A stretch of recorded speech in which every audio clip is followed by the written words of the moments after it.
if I was to say anything about spirituality, I'd say I'm completely agnostic. Like, I don't fucking know, but I've had some interesting experiences. And when I used to meditate, I remember I got to this point where, I made up my own way of doing it, right? Where I would find like a comfortable spot, and I'd just relax. It could be as simple as lying on the grass or whatever. And I would first I'd try and forget the boundary of myself to whatever I was in contact with. And so I'd just concentrate on losing that boundary. And then after a while, it'd feel like the sense impressions of the grass, for instance, or whatever you're lying on, disappear. And it feels like there's no gap between you and you don't know where you end. And it's like, I don't know if it's easy to do or not, but I was pretty good at it in my own head. And then obviously you've got to contend with the wind, which is a lot harder if there is one, because it's moving, but you can do the same thing, and you can get to a point where it feels like you're moving at the same time as the wind, and it's the all one kind of ideal.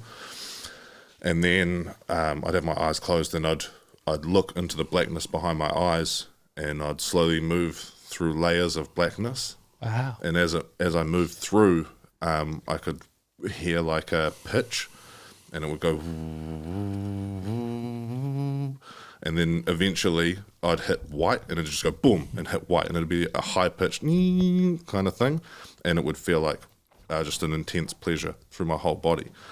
And so I would do that when I went to sleep, and which was easier because there's no wind and you're just in bed and it's super comfortable.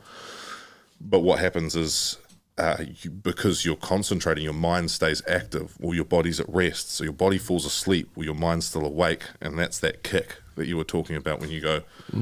It's a reflex because your mind's still awake. It doesn't want the body. This is my theory. I have no idea. Right. Yeah. And then, Makes sense.